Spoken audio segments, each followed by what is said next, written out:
Welcome back, everyone. We are now beginning the regional transmission planning discussion portion of the agenda. The discussion is broken into two parts with two main sets of questions for each part. The first part is designed to look at the current state of regional transmission planning and how that is working. Because it is important to all the commissioners that this is a robust dialogue in which both state and federal commissioners share their opinions and experiences and exchange ideas, the start of the discussion will reflect that. I will begin by reading the first set of questions. I will then turn to the state commissioners for an initial response by a couple of them, after which I will invite the FERC commissioners to offer their thoughts. Then the entire group will discuss these questions before we turn to question 2 of the agenda. We have about 60 minutes for the discussion of questions 1 and 2 in the first part before we move on to the discussion in the second part, which will examine the need to reform the regional, whether there is a need to reform the regional transmission planning process. As a reminder, please raise your tank cards when you wish to be recognized. So let us begin with question 1. Does the current regional transmission planning process adequately plan for future transmission needs, including facilities needed for anticipated future generation? Why or why not? What methods are currently employed to provide states a role in the regional transmission planning process? How well do these methods work for states? Is there sufficient transparency in the current regional transmission planning process, and are state perspectives sufficiently considered and incorporated? Chair Nelson? Thank you very much. So I think I'll share a little bit of the perspective from Massachusetts and New England region. We've been not satisfied with our transmission planning process, and that caused us to, write a joint letter with all of the 6 states to the ISO New England board. The board has responded in kind, indicating that they are both willing to improve the process and also willing to give states a louder or a more significant voice, which we think is critical. I think that the things that we're concerned about is that, and we've tried to do our share, and that's the way we've been trying to look at it, is both the states and the RTO in our region have a role to play, and the RTO is really trying to ensure that they are being responsive, but they can't do that unless the state is being proactive. So Massachusetts specifically has shared our Decarbonization Roadmap, which was a study that wasn't just an aspirational study, but one that laid out kind of our forecast and how much new clean energy we were going to need, which turned into about 1 gigawatt of new clean energy every year starting in 2030, and indicating to them that we don't have much time to make sure that we can get all this new clean energy into the region. And I think that that's part of the reason why we've been so loud in New England, is because we want a seat at the table to ensure that they're going to start to really collaborate and plan. I've been working at the commission for a long time, and we started trying to get offshore wind interconnected back in 2008. We still have not had an offshore wind farm interconnect onto our land-based system yet. We're looking forward to that very soon, we hope. But those are the areas where, partnerships with our RTO and making sure that our ISO New England has the resources they need and understand the impetus for placing those resources and prioritizing the state studies that we need are going to be so essential to help us jointly meet the increasing load that we're expecting to see in the New England region. I'm gonna, that's kind of a statement and an answer to some of the questions. I think I will also pose a question. I'm curious to hear from FERC commissioners on that's been on my mind, and then I'll turn it over to one of my colleagues, which is, I really think that FERC Order 1000 and some of the policies we've laid out are good. I think the FERC Order 1000 cost allocation is very clear. But the question I have is, why hasn't it worked? Why hasn't it been adopted by states? Why hasn't it been adopted in other parts of the region? And that's a question that when I was getting ready for this task force, I kept coming back to not knowing the answer to that, or being very curious about the perspectives that others have on that. So I'll cede the rest of my time, which I don't think I'm timed, but there we go. Back to Jennifer. Thank you. Chair French? Thank you. So I don't know that I'm going to answer every single question here in number one. I want to primarily focus on the first part, which is, whether the current planning processes are adequately planning for our future transmission needs. And my simple answer to that today is no. But first, I do want to talk about a few good things about what we have. First of all, the rest of the question talks about state involvement. I would say within the Southwest Power Pool, state involvement is really robust. There are a lot of opportunities to participate if you want to. We have the Regional State Committee that has primary responsibility over all cost allocation.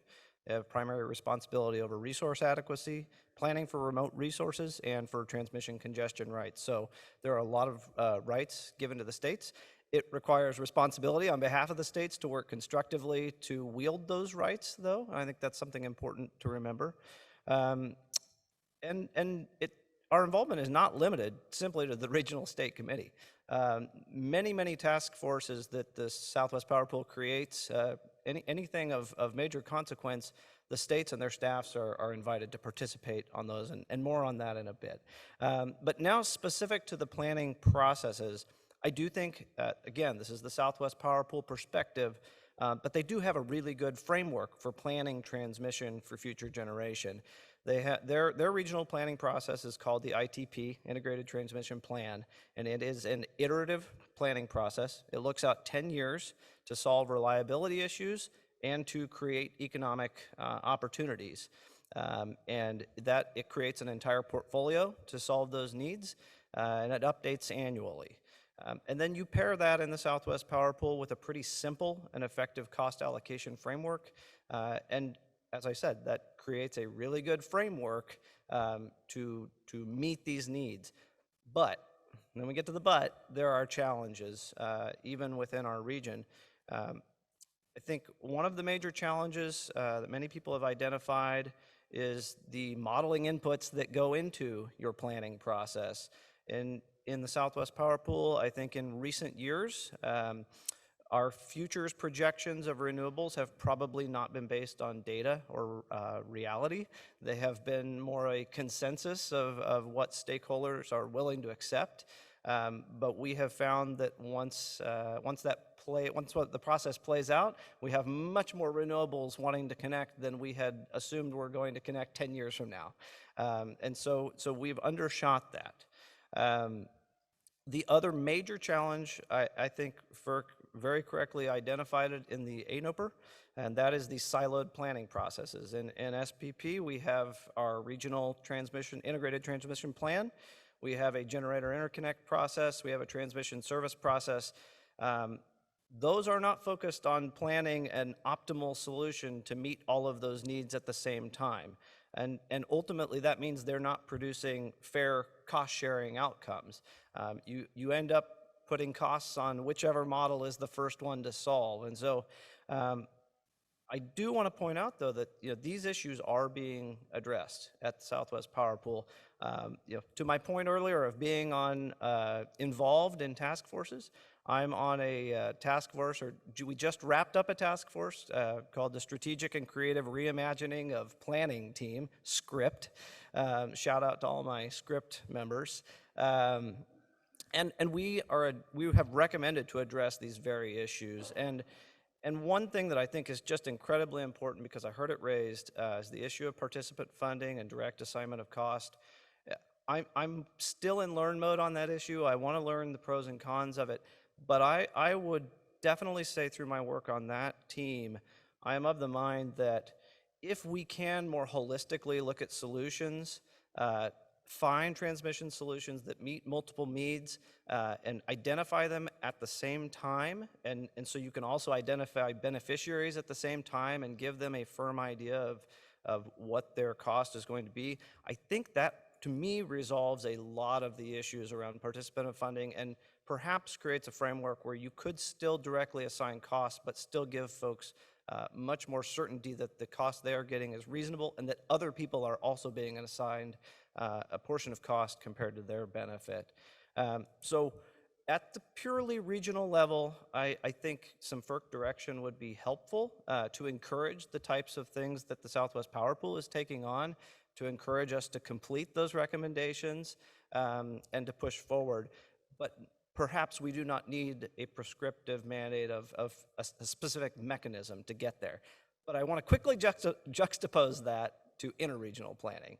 I do not think that our interregional planning is effectively helping us meet the growing demand for new energy resources in the most cost-effective way possible. On that specific issue of interregional planning, we do need more leadership on the national level and more help in standardizing the region's approaches to that.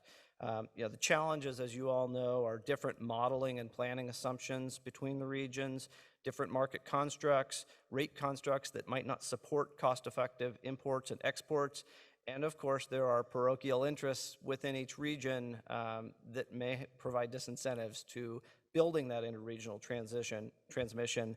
But I am firmly of the belief that we as a nation do have to get past all of those issues, and we need to solve interregional transmission if we're going to have any kind of transition to renewable energy resources in a cost-effective and optimal manner.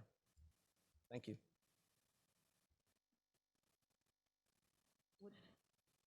Chair Stanek? Just to piggyback on what Andrew was just stating, we haven't seen any significant interregional transmission built in this country in the past 10 years, and that's a shame. And I think we do need to look back at Order 1000 and seeing what is retarding or inhibiting some of that growth. Obviously, when Order 1000 was promulgated back in 2011, one of the intent was actually to incorporate state policies and preferences, and they sort of blew out the doors in creating all these additional stakeholder processes and to get input from the various regions. But for a number of reasons that we previously discussed, we haven't seen any of those projects come into fruition, or those that have been relatively limited. There are almost a dozen different planning regions from SPP to West Connect to Northern Grid to PJM, and I'm obviously more familiar with what's occurring in PJM. We don't have a regional state committee such as in SPP. We do have something called the Independent State Agreement Committee, but they're all very different, and I think we could look to each of these 11 or 12 different planning regions to determine, okay, currently as things exist, what are the best features of some, and how could we import them to our various regions, whether it's an RTO region or if it's the West Connect region. I think it's an opportunity now to take a look back to see what's going right with Order 1000. I think we had a lot of good principles that we can continue to use. But I think it's fair to say, and I'd be surprised if anybody at this table disagreed, that Order 1000 did not meet up with its expectations more than 10 years after the fact. So hopefully when we hit the second portion of today's agenda, what reforms can we see, we'll discuss some of those possible solutions.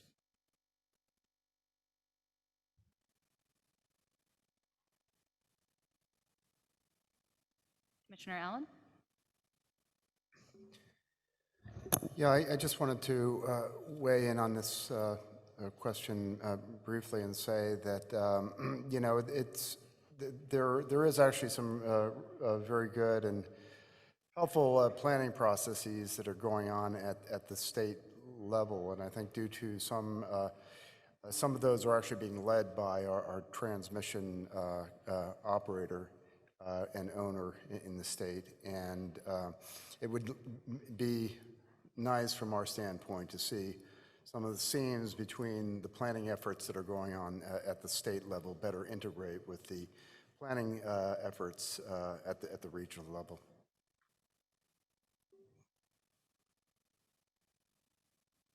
Would any of the FERC commissioners like to share their opinions or views?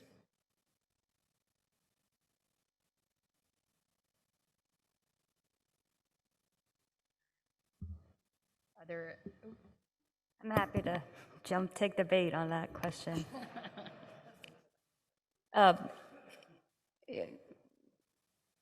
Chair Nelson asked why Order 1000 didn't work, and I don't know that any one of the FERC commissioners has the answer to that, but the record that we're reviewing right now today has a lot of ideas about it. And I think back in 2009, when the conversation started about that planning rule, the time to take the next step after Order 890, policy was the main driver of both the new resources coming online and then, well, that was the drop in gas prices had already taken place. So I won't speak to the retirements piece, but certainly on the new side, that was the thing that needed to change. And so much has changed since that time. So in addition to, we can point to the places where there was, attempt to go partway towards competition, but there were ways to circumvent that in practice that made most of the investment take place outside of that Order 1000 planning process. The world has changed under our feet. We weren't talking about bomb cyclones. We probably only had our first kind of newsworthy polar vortex. We weren't talking about extreme heat across the West. We weren't talking about windstorms and intense hurricanes and fires and the things that we are now saying, wow, this is an overall systems investment that's required. It's not just adding a category of driver. We can define the reliability. We can thank you. We can evolve the way we think about the reliability driver, the resilience need that fits into that, and the economic driver that comes from that relation, and that's really important. But now we're saying, okay, we have to get at the whole system. And so hearing, the idea that we've got these good principles in place from Order 890 and Order 1000, to me it's then, okay, what's between the principles and the implementation? And that's the place to focus on how do we make improvements from a system change. And then my last thought to what's the state's, that state piece, Order 1000 didn't fully integrate the state's perspective, and not just the policy piece, but the rest of the things that I think we're trying to get at today. And that wasn't by virtue of error, it was by that these things hadn't been done yet, and that melding of the jurisdiction and the tensions weren't fully understood, I think, at that point.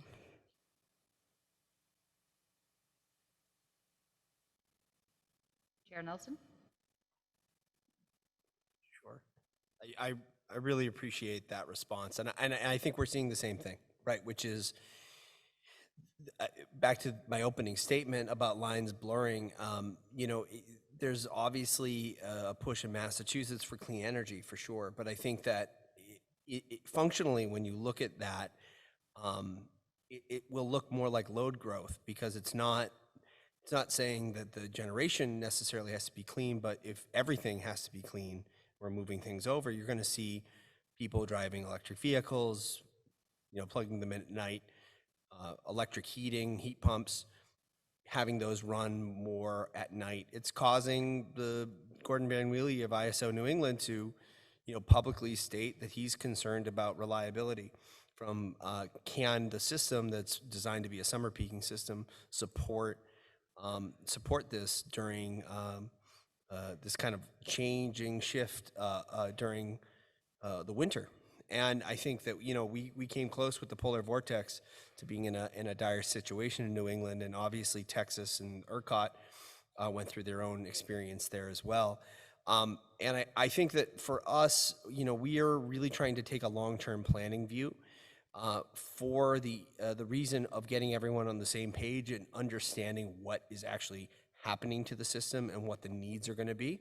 And given the time frame and the length that it takes to build, develop, and discuss, I'm going to use the word discuss, cost allocation. We think that, that's something that the sooner we get to establishing that framework on a regional basis, and the more people can understand how things are being shared and where they're going to be sited and built, the more that we can have regional buy-in. I'll echo the interregional aspect. I think, New England's kind of only up against New York, so we don't have much of an interregional context, but we are seeing certainly aspects of what's happening offshore being something that we are definitely wanting to have discussions about how that's going to be built out and shared, and the most economical way to do that as we start to see our offshore wind transmission or any offshore transmission be developed And I appreciate all the comments around where we think we need to bring FERC Order 1000, because I do think the principles maintain, you know, when you review and look at it, there's a lot of good stuff there, but how do we take that and have it be applied to what we're actually seeing happen on the system and have things happen in a timely manner to ensure that reliability? So. Chair Thomas? Order 1000, in my view, stands at the crossroads of two very important policies. One of those policies, and I won't go down the cost containment rabbit hole now because we're going to cover that, is Order 1000 that's its core purpose, is cost containment.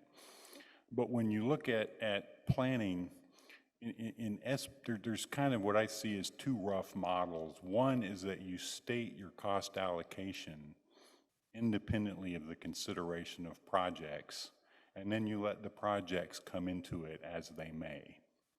The alternative to that would be that you figure out your projects and you figure out your cost allocation and you negotiate them simultaneously where they cross the finish line at the same time.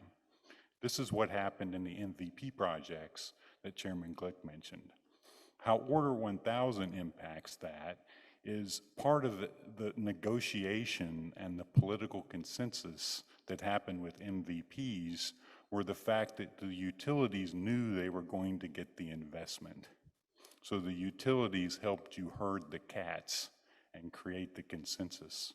When you have Order 1000 and they're not guaranteed the investment, it makes it very difficult because the utilities don't help you herd the cats. And it appears to me that MISO is moving away from the way that created the MVPs and trying to move over to here's our cost allocation, now let's do the projects, and it's creating consternation. If Order 1000 is going to help us solve cost containment problems, it might be worth the hit that we're taking now on the planning. But if it's going to be in suspended animation where it doesn't help us on cost containment and it screws up our planning, we need to think about how to reform it. And if we take that out of the picture, we better have a good plan on cost containment. Thank you.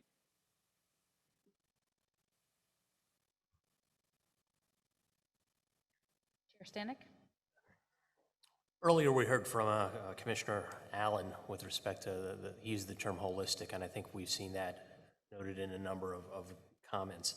However, I don't think there's any sort of truly holistic way to allow states to involve or at least evaluate the incorporation of state policies now in such a changing grid, as Commissioner Clements just said a moment ago. A lot has changed since Order 1000, particularly with respect to our renewables, our generation fleet, all of these other DERs that are coming onto the system. So while we can ask PJM to produce a study, that study is just a snapshot in time and may be subject to change depending on the day, the week, the month that study is run. So I agree with Ted there that in order to create something longer term, I think we do have to include or at least account for the fact that there will be some volatility or change if we're looking at a longer term horizon. I noted that in Joe Bowering's comments that he filed, he stated that a central feature of transmission planning is uncertainty. And I think we all at this table have to at least assume that we won't get within any particular degree of certainty coming up with solutions in 2021 for a transmission line that might not be built for another 10 years.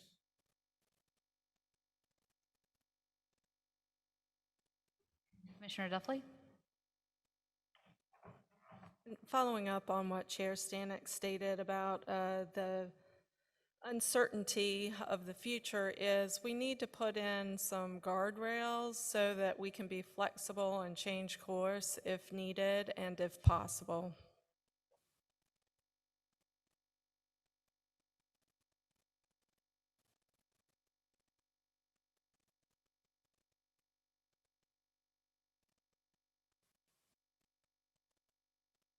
there anyone else who would like to weigh in on the set of questions contained in question 1?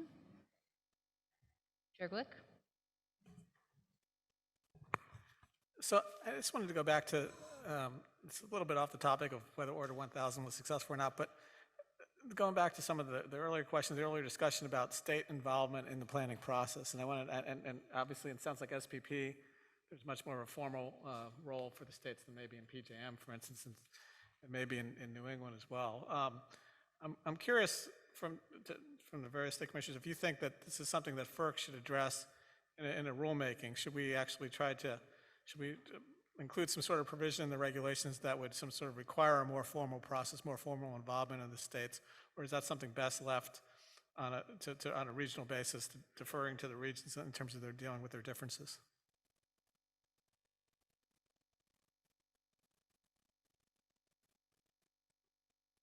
Chair Raper? Commissioner Raper? I do not want the chairmanship at my commission, to be clear. Paul does a great job with that. To answer Chair Glick's question directly from the Western perspective, I think that giving states more autonomy in deciding often impairs the dialogue, as opposed to, so from the FERC, from top down, right?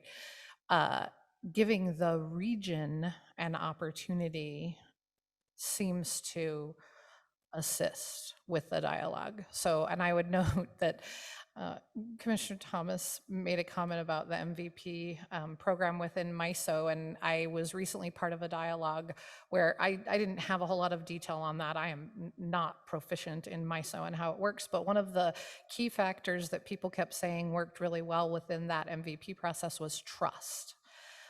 That is in shorter supply these days, right, than it was when that process went through. And I'm not saying that it can't be done, and I think this is an example of how it can, but it's a different time than it was when that process went through. There were questions on the panel that I listened to about whether that would even work today. But I do think that the more states insert policy objectives into the process of a regional plan, the more you have certain people walk out of the room when the dialogue begins from a Western perspective. Commissioner Christie? I think that's a key question that Chairman Glick just asked, and very pertinent question. That is, how much do you think, the states think that FERC should, through regulation of RTOs, not non-RTOs, states do it in themselves in non-RTOs, but in the RTOs, how much should FERC require state involvement, and what form should it take? Because, as you know, RTOs are very different in terms of state involvement. And a little bit later, I'm going to, if I get a chance, I'm going to ask Chairman Thomas to talk about the Regional State Committee, because the Regional State Committee in SPP is unique. I mean, there's not another RTO that has that kind of formal state involvement. So if FERC were to, use regulation to effectively impose a model, I think, well, the threshold question is, do you think FERC should do that? Should FERC impose a model of state involvement through regulation of RTOs? And then, of course, if you pass, say yes to the threshold question, then the next question becomes, okay, what should it look like? And I think the Regional State Committee is clearly the one that has more state involvement than any other RTO, that's for sure. So I saw Chair Nelson first, or do you? I was going to try to directly answer the question. Okay. Then, so I think the SP model, the state participation model, is a good model. I think New Jersey's model that they've undertaken is also a very interesting model. I think for the New England perspective, we've seen a willingness for state involvement, but I do think at a certain point you want to take a look at the tariff. And I think, once you start talking about tariffs, usually that does take some FERC action to make sure that the regional entity is willing to revisit that to incorporate a process that is inclusive of states. So, you know, I think that's kind of where I would answer it. But I'm very curious. I think other regions have very good state involvement models that I'd be willing to learn from or adopt those. Can I ask you a follow-up? You said the New Jersey model. You didn't mean New Jersey, did you? That's in PJM. Did you mean New York? So New Jersey didn't. They have I've been looking at the state model that they've done for importing power. They did a procurement model in New Jersey that I've read about and I'm intrigued by, but I don't know full details of it, and I don't know if someone from PJM maybe wants to speak a little bit more to what's been going on there. Because in terms of governance, they're in PJM. In terms of the state involvement, they're in New Jersey's in PJM. I thought that's what you were talking about, was a governance type of role. Yeah, but it was for sure. But I think the state of New Jersey is doing something very specific because I think they're a power taker and they're having a hard time importing power into New Jersey. Chair Beatrill. Just to pick up on what Chairman Nelson was talking about, it is a state agreement that PJM is working out with New Jersey in terms of renewable energy, and it's voluntary. So it is New Jersey's state agreements, but it's through the PJM process. Well, you're talking about cost allocation for the public policy projects. Correct. Okay, I didn't know you were talking about public. I thought we were back on governance. Okay, yeah, you're right. I mean, New Jersey's is using the state agreement approach in PJM. First big project done under the state agreement approach, right? So I did not put my card up in order to answer that question, but I thought it was important to clarify. I was going back to. Thank you. I was going to Commissioner Christie's question in terms of whether or not states thought it was important or states thought FERC should regulate participation by states in terms of in the process and things of that nature. And I just wanted clarification, because when I look at the regulating participation, when I think of the different states, and I'm trying to figure out to what degree you mean, because we're a big state. In terms of a big state commission, we probably have more manpower to be able to handle and work through all of these federal issues, which just because a state is small and does not necessarily have the manpower does not mean that the issue is not important to them. But also we know that there's different states where the state commission may not have all of the certain issues. There may be another state agency that's dealing with it. So I is really throwing it back to you to ask for more clarification, what you mean in terms of FERC regulating state involvement in the process. Well, I was just following up on, and that's a good point. I was following up on Chairman Glick's question, which is, FERC has this regulatory authority over RTOs. We all know the RTOs have, and you and I are very aware in PJM how it works. But there are other models, and the RSC is a very different model than what we experienced in PJM, as you know. So my question, secondary to Chairman Glick's, is: do you all, state regulators, think that FERC should use the regulatory authority we have over RTOs to effectively regulate towards a ideal model, or just leave it completely regional and it just don't get into? I think that's what your question was it not, Mr. Chairman? I mean, I think that's a very threshold question that I'd love to hear from the states. Do you think FERC should use the authority we have, or you say just leave it alone, all the RTOs are different, let it just be different? Right, I mean, just to clarify, I think, it's the real question isn't whether we should regulate transmission planning. Essentially, should we require transmission planners, in this case the RTOs, to have some sort of more formal approach to state involvement in the process? Okay, thank you for the clarification. I think with that, what I could say is that we've all looked at some type of need for change. I don't know in terms of requiring states to be involved would be the answer, but I think it should be part of the discussion. Commissioner Allen? Yeah, I think it's a kind of a delicate question.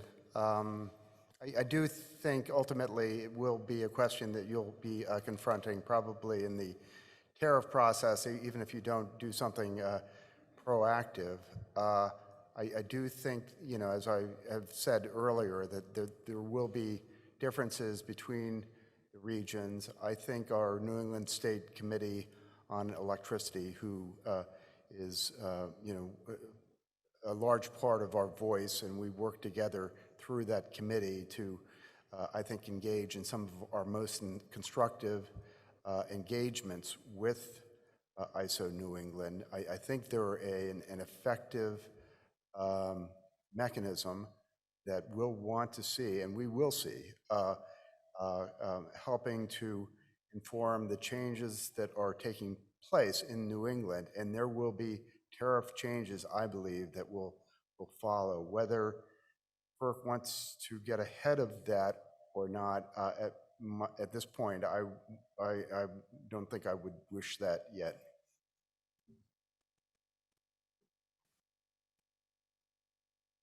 Chair Thomas, you had your card up earlier. Nope. Okay. Chair French? I was really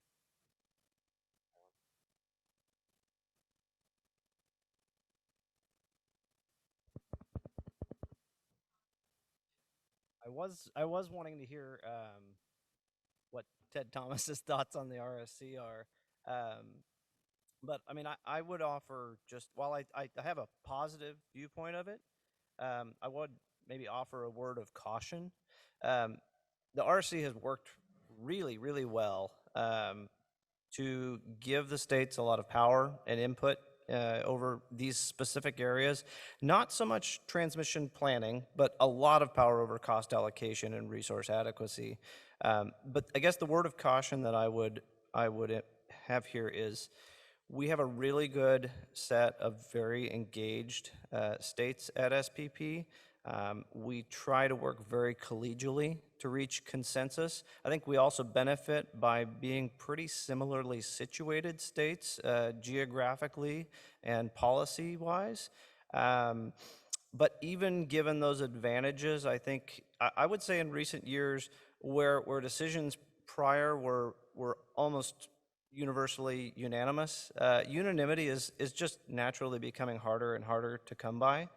And I do have a concern, you know, as the Southwest Power Pool seems to be looking at potential expansion, we could have other states joining our region that, you know, would provide even more diversity. And I welcome the diversity of opinion, but I do wonder what the intersection of that is with a regional state committee that wields that much power and the potential for gridlock when you have really diverse states. And so, you know, it's not good or bad. I just would offer that word of caution, especially as you look to potentially apply that type of model to other regions. And I don't know them well enough, but I suspect there is a lot of diversity among the states in other regions. And so it is just a word of caution. I love our model. I want to stick with it. I don't know how it applies to other regions. Chair Thomas? Thank you. No, I concur with what Chair French said, that if you isolate that process in a box, I like that process, but that process isn't a silver bullet to deal with other issues. And basically what it is, and for jurisdiction geeks, your time is right now, or FPA geeks actually, we have Section 205, which is usually utilities and RTOs, which has a different burden than the 206 complaint. And what the SPP's model does is permits the RSC jointly with SPP to have 205 section filing rights in 4 areas. Of course, the key is cost allocation, second, resource adequacy, third is what we call FTRs, which are the congestion rights for transmission related to investment in the transmission, and then planning for resources outside the footprint that have an impact in it.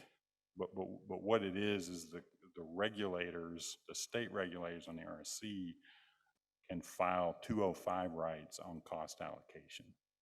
Somebody wants to complain, they can file a 206. If we're not unanimous, the parties that lose the vote can file a 206. We can file a 205, and SPP could simultaneously call, and the appeals court would love that one. I don't think that that's ever happened. But a big part of the SPP thing is they're deeply committed to the consensus model. We will sit there and talk and talk and talk until we agree. Now, when you're new, it's a great way to learn it because you hear the same thing over and over and over and over. But when you've been there for a while, but they're deeply committed to it, and it's consistent with this process. And if you took that process and mixed it with a more contentious stakeholder process, I'm not sure that it would. It's not a silver bullet, but when you're looking at a process in terms of the regulator's role, I do think it's a good process. I hope that was responsive. Thank you. Commissioner Raper? I feel like an outlier, but just a recognition that the only transmission planning organizations are not only in RTOs, right? So that the planning organizations within the Western Interconnect that are outside of the CAISO are utility driven, and so different considerations, I guess. I just sort of want to throw it out there in the ether that as we're talking about changes that could become, and I know there's a lot of discussion about RTO, by all means apply that very specifically to those RTO realms that you're talking about, but the process in a non-RTO region is quite different and has different consequences. Chair Scripps? Yeah, so again, being part of both PJM and MISO, MISO at least accords sort of a greater role for states than PJM in terms of the structural piece. I think that plays into the transmission planning. I think MISO's also done a good job with its futures of, even without sort of states directly saying, here's what we want, to look at state statutes in terms of the results of the integrated resource planning processes in the states, and then also state sort of articulated goals and utility targets on a discounted basis, and then sort of rolling those up into a futures or proposed futures, and then through the stakeholder process in which the states have a very active role to play, sort of vetting those futures. I think that has allowed, it's a step short of where SPP is, but is a step beyond sort of what we see in PJM in terms of state involvement. I think it has worked reasonably well, though not obviously without controversy. I'm not sure that anything in this space is. I guess, Commissioner Christie, to your specific question, though, and I think this gets to Commissioner Raper's point too, just at almost a principle level, I think I'd urge you to tread cautiously, that there's a danger, I think, and I think we've seen this play out in some of sort of how Order 1000 has played out, of adding sort of yet more requirements onto RTO regions that may in fact have the effect in a cumulative way of disincenting participation in those. And so I don't disagree, Commissioner Raper, that if we're talking about RTOs, let's be specific and say that we're talking about RTOs, but I would be leery of adding sort of more onto RTOs just to add, try and get just a little bit more perfect in a way that may ultimately sort of remove, the incentive and actually potentially cause a disincentive for participation. Well, that's exactly why I asked the question, following up on the chairman's question is in response to Chris Raper, you're right. In the non-RTOs, the states have the wheel, over transmission planning, regulating the utilities. So we're talking about RTOs when we talk about something like what SPP is doing for sure. And I agree with you. Caution is the word, and that's why we asked the question. The chairman asked, and I just followed up: do you think that FERC should proceed into that area and with the RTO regulation, not the non-RTO, not at all, but with the RTOs, and your point is, as I take it, is no. At least be very careful in trying to outline a model that might, through a FERC authority, that's why we asked the question is, please let us know if that's what you think. And I wouldn't say no, I would just say proceed. Said be cautious. Well, we all want to be cautious, but that's exactly why I just asked the question. I'd love to hear from other commissioners. In other RTOs, I mean, if you're in MISO, if you're in PJM, I heard from Chairman Brown Dutrell told us, you know, these are multi-state RTOs, obviously, and you have a lot of states, ISO New England, multi-state RTO. So if you think we should not tread into that territory, then please tell us. If you think we should, then tell us, and then you get into the question of what the model ought to be. So thank you. I do think that RTOs generally have become more sensitive to state policy concerns within the past few years. I think back to the technical conference on May 1st and 2nd of 2017 with Commissioner Honorable and Commissioner LaFleur. I think it was just two of them at the time. And that was one of the first real opportunities for us to address this conflict head on. And that now, 5 years later, I think we have the opportunity to do so. Whether an RSC is appropriate for PJM, I'm not sure. The sort of the homogeneity of the states in the Midwest may be different than the 13 states in PJM, with my neighbors, West Virginia to the west, Pennsylvania to the north. Jersey is looking to get, I believe, 7,500 megawatts of offshore wind, and Maryland has similar aspirations. So we are a diverse group, the 13 of us, and not to forget the District of Columbia as well. Something to obviously consider. And if we do, are there minimum standards of what this RSC-like body looks like? It might be too early to say at this point, but a good point to begin the dialogue and discussion. Commissioner Duffley?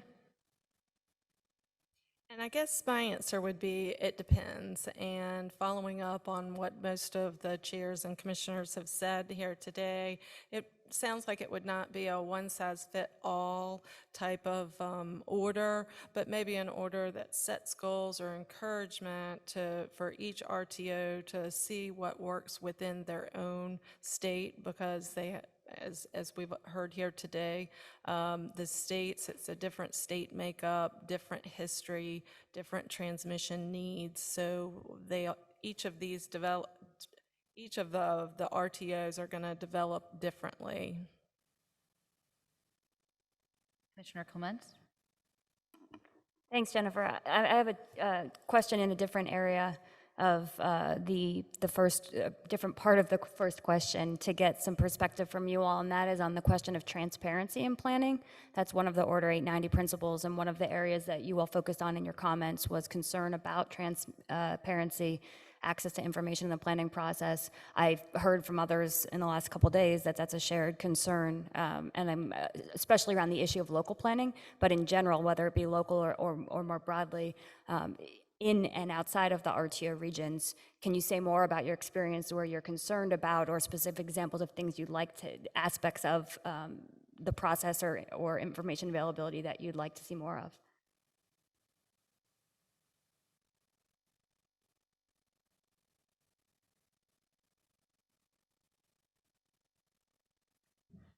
Chair Thomas? First, I want to point out when I quoted those four things, that wasn't off the top. I had to go to Denise Buffington, who's well known in the SPP stakeholder, to get all four of them. I knew a couple of them. To the question, I'm comfortable with my model because we're retail integrate, we're regulated. That stuff comes back to us, so we can get the information that we need. Let me turn that down so you're trying to hear. Sorry about that, Commissioner Downey. We have the information that we need. And in fact, in my perspective, it's good when a project has been through the RTO process. You know, that helps it get through our commission proceeding to put it in retail rates. But when you have retail access in different models, some of the stuff that finds itself into rates, and I know others that I've heard, they can't get the information that we can because we put it in retail rates. And I'd be interested, I know and to me also this broader question, whether, you know, whether FERC should do something, the models are different. That if FERC chose to do something, they should probably do something different from each model, and it might be the easier way to do it would be, as Commissioner Duffley said, no one size fits all. But it'd be interesting if my colleagues from the non-vertically integrated, or even from Commissioner Scripps, where they've got some of both, do their folks feel that they get the information that they need in the transmission planning process? We do, because we're retail, we're fully regulated.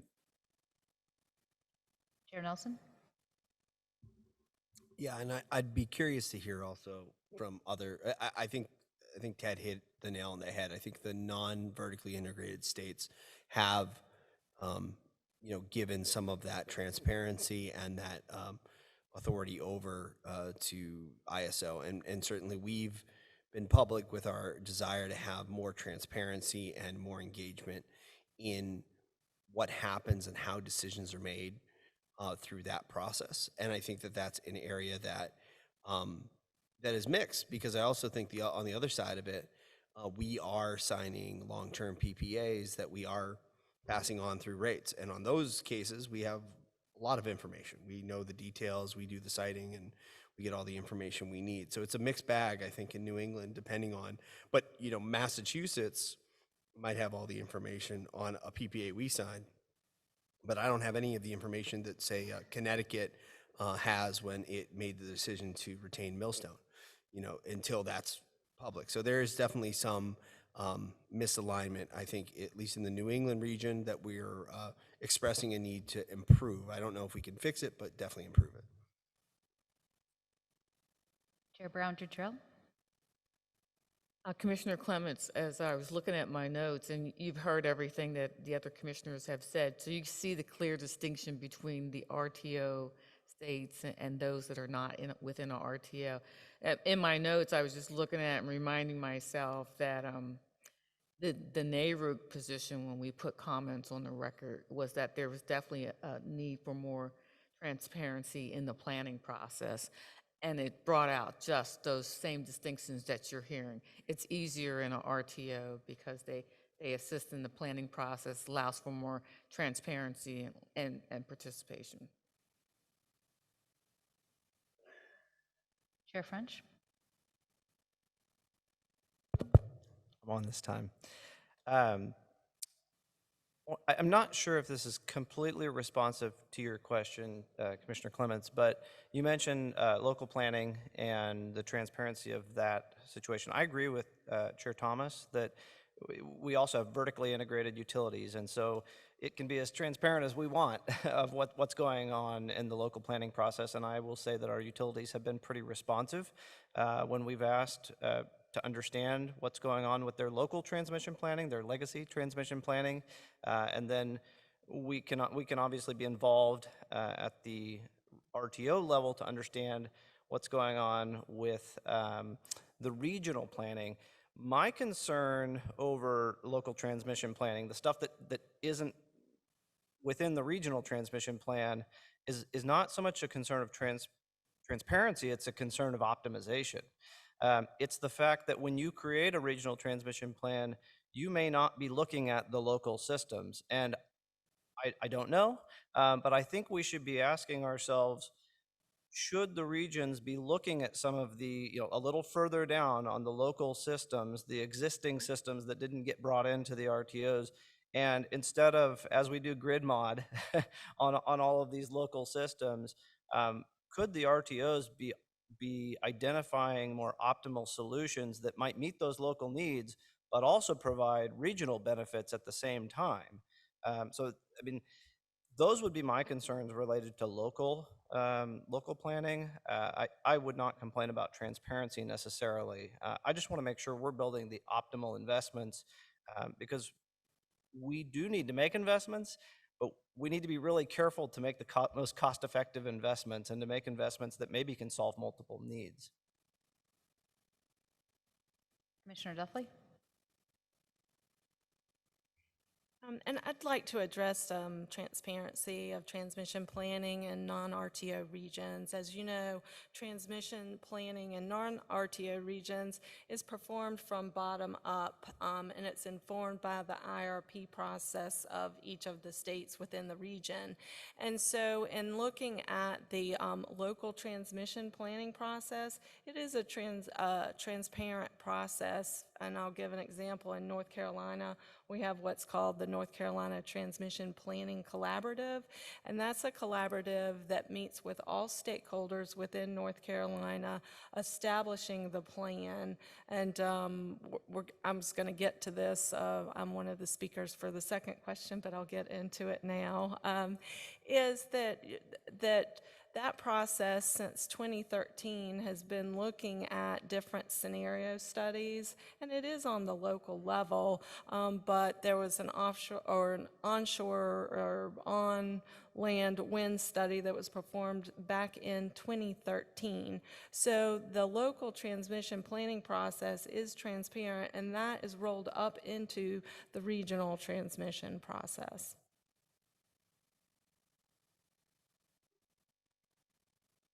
Commissioner Allen? Yeah, I just wanted to add, I feel like, at least in our circumstance, I feel like I'm in two parallel universes when it comes to transmission planning and an issue of transparency. At the state level and within the state, there is transmission going on. We are part of an RTO, but at the state level, have a utility, a statewide transmission utility that has a statutory obligation to create and update on a 3-year cycle, essentially what amounts to an integrated resource plan. The stakeholder process that is associated with that, I would stack it up against any transparent stakeholder process in the country. I'd be impressed if it has an equal.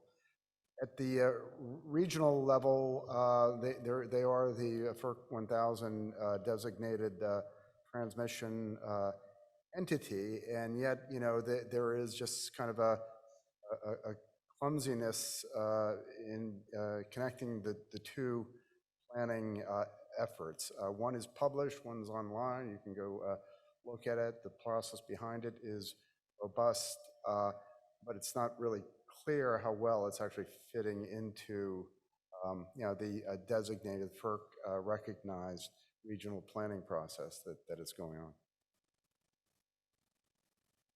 Commissioner Raper?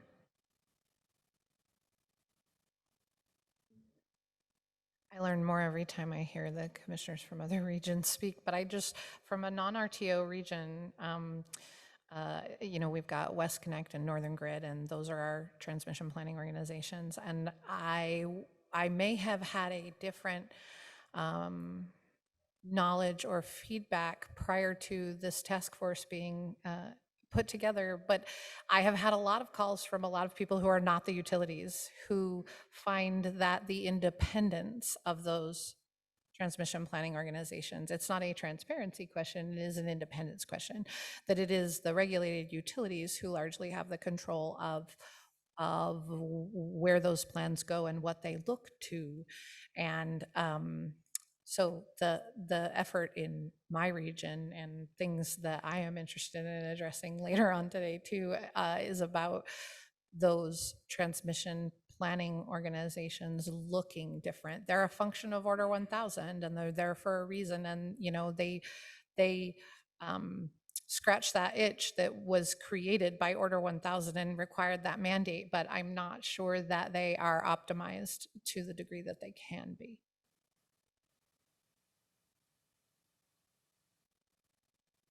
Commissioner Rickshoffen. Thank you. I had a comment. I was going to raise this in connection with the next question about costs, but it's applicable as well in the context of transparency.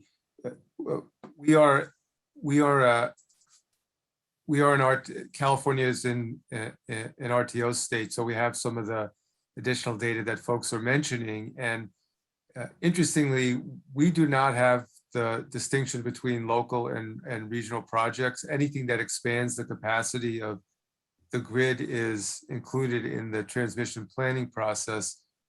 But one of the areas where we've been most frustrated about is getting visibility into so-called self-approved projects, the repair and replacement projects that are not approved in the CAISO's transmission planning process. And those are now, for some of our largest utilities, those are billions of dollars and 3/4 of all projects that are approved.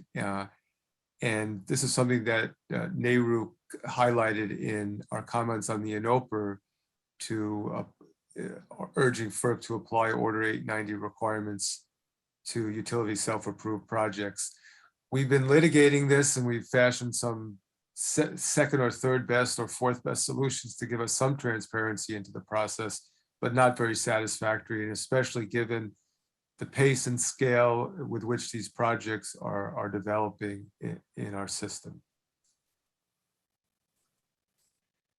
All right, question 2 has been brought up a few times, so I'm going to actually bring it up officially now. So this question is a specific part of the larger question of what is the goal of the transmission planning process for the states and FERC, and does this current process meet that goal? Is the goal cost evaluation, or are there other goals? Question 2 asks, does the current regional transmission planning process help states evaluate the cost to their consumers of achieving state energy-related goals with and without solutions from the regional transmission planning process? Commissioner Duffley? Thank you, Jennifer. So the short answer is yes, but again, I keep saying it depends because there are regional differences. So I'm going to speak to the 2 regions that I know, the PJM region and the CERTEP region. One's an RTO, one's not an RTO planning process. So in PJM, they have what is called the Regional Transmission Expansion Plan, or RTEP, to plan the transmission build within the footprint. And there are 3 different drivers for the RTEP, and that's reliability, market efficiency, and public policy. And the public policy goals and the costs related to those goals are incorporated into PJM's planning process through several mechanisms. The first we've already heard about today is the state agreement approach, and this allows a state or states to include its public policy goals into PJM's planning process and then voluntarily agree to develop the necessary transmission to achieve that goal. The current example that we heard about was New Jersey, and with the on-land transmission expansion to move that offshore wind. And this process allows a state to build the transmission cost effectively and competitively. Currently, I believe that the bids have just come in. The second mechanism is the Independent State Agencies Committee, or ISAC, which we heard about from Chair Stanek, and it was created in response to Order 1000, and this forum allows the states to engage with PJM on their public policy requirements and to request certain planning scenarios. And I mentioned before, maybe encouragement to encourage the states to use the processes that are already in place. And then there's also the Transmission Expansion Advising, this is a mouthful, Transmission Expansion Advisory Committee Annual Assumptions Meeting, or the TAC, which can also include public policy input from stakeholders. And then PJM also performs some ad hoc scenario planning. I know that they've done the offshore wind study, and that looked at up and down the coast, the eastern seaboards. The states included North Carolina, Virginia, Delaware, Maryland, and New Jersey. Another ad hoc scenario that they modeled was possible retirements in Maryland, and then possible nuclear retirements in Ohio. So then we move to CERTEP. It's a bit different process. I've already mentioned that it's a bottom-up informed by IRP plans within the region. And so the public policy requirements are going to be embedded within those IRP plans. And it's also reflected through the local transmission planning process. I've already mentioned about the North Carolina Transmission Planning Collaborative, but I just would like to add to that. I mentioned that they've been doing scenario planning and scenario studies since 2013. However, within the 2021 cycle, our consumer advocate asked for more public policy planning scenarios, and what's currently being studied are accelerated coal retirements, increase of renewable generation, and specifically an additional 3,000 megawatts of solar in DEC, 1,500 megawatts of solar in DEP, and 568 megawatts of battery storage. They're also looking at wind and solar additions from the Dominion territory and additional wind from the Midwest and offshore. So these studies that are done on a local level then roll up it to the CERTAP, to the regional transmission planning process, and can be reviewed. I do think in reviewing CERTAP's comments to the ANOPR, there's an acknowledgement that there may need to be some more scenario planning done on the regional transmission level. And, you know, that's probably warranted. I'm not sure that I read any comments that would be opposed to allowing for more scenario planning on the regional level. Chair Scripps? Thank you. And I approached this question a little different than Commissioner Duffley, probably because I misunderstood it. But I didn't focus as much on public policy, although I do want to say a little bit about that, but more on sort of a broader goal of how a state can get an optimized portfolio when we're responsible for generation planning, and yet, at least in Michigan, we've got two separate RTOs largely responsible for the transmission planning. And I think the question sort of framed that way on whether the transmission planning process helps states to evaluate the costs of getting to that optimized portfolio is sort of. And there are clearly challenges in timing and also in how alternatives are considered. And that was one of the things that NARUC highlighted in our comments. At the RTO level, I think there's a limited window to consider non-transmission alternatives. In MISO, at least for generation alternatives, where generation can solve the same problem as transmission, one of the challenges is that generation project needs to be in the queue in order to be considered. And given the challenges with the interconnection queue that have already been noted, that can be a challenge. To be clear, I think we're seeing similar challenges in the state. In our IRP process, for example, our statute requires consideration of transmission alternatives, which is clear on its face, but more challenging in practice. And again, I think this is exacerbated by the structural issues I mentioned earlier, where one company owns and is responsible for generation, and another owns and responsible for the transmission system, plus the jurisdictional issues. But I do think there's probably work that can be done to improve how alternatives are considered. I guess to both Chairman Glick and question earlier in terms of sort of what is FERC's role here, I think, you know, I would probably advocate to use a scalpel and not an axe in this regard. I think there may be, in terms of oversight or consideration of alternatives, potentially a role for the independent transmission monitor. That was something Michigan mentioned in our comments.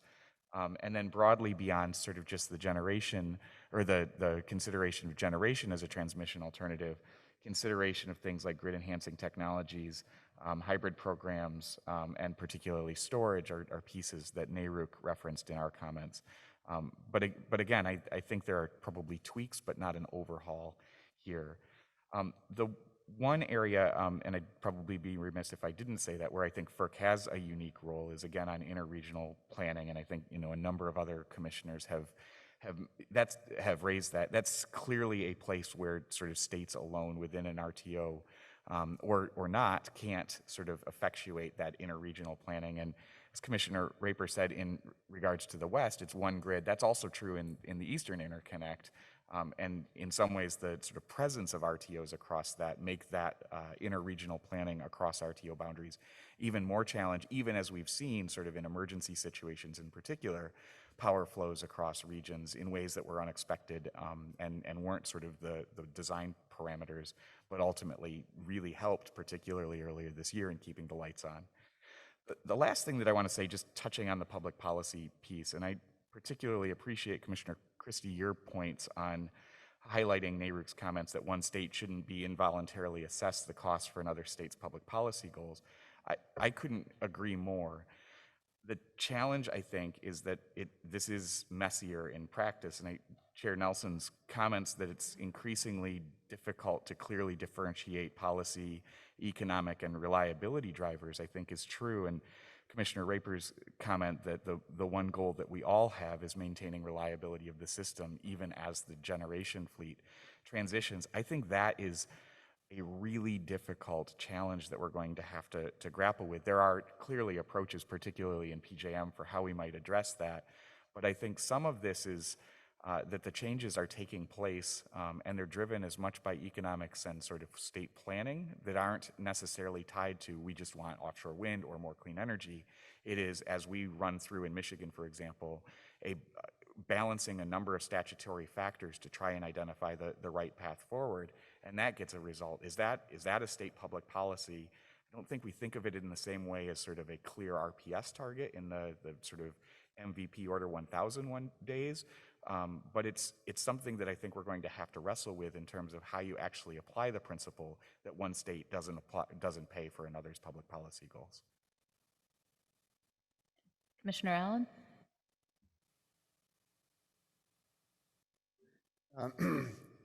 Yeah, so I'll respond to that question too by saying kind of yes and not yet. It really speaks to the two orbits, or I don't want to mix metaphors, universes that I was referring to earlier. One at the state level, we have a robust planning framework. It's a planning framework that actually does help us to understand the costs of essentially the renewable paths that we might take and the implications for our transmission system and frankly our sub-transmission distribution systems if we take various pathways. And it's great because it informs developers and others where to locate and how to navigate and what the cost implications are. At the regional level, we're making good headway toward. I don't think it's going to be it's going to provide as rich a base of information ultimately that will allow players to essentially locate necessarily where the system will best receive the energy, but it is, we're early in the stages and it's not clear what it's going to turn into, and progress is being made. But in terms of the current framework, the reliability-based planning framework, I think we're relying fundamentally on bilateral contracts and deals, especially from some of our larger neighbors, to craft, to break ground and find new pathways to the renewable-rich areas that are located within the region or just beyond.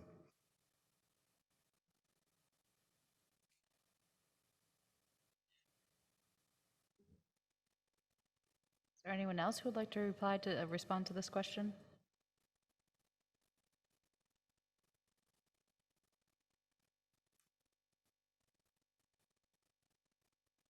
Seeing none, we have been at this discussion for 1 hour and 12 minutes. We can take a break now if that's what the group wants, or we can return to some of the questions within part 1. Break? Yes. Unanimous decision for break. So we will take a break now for 15 minutes.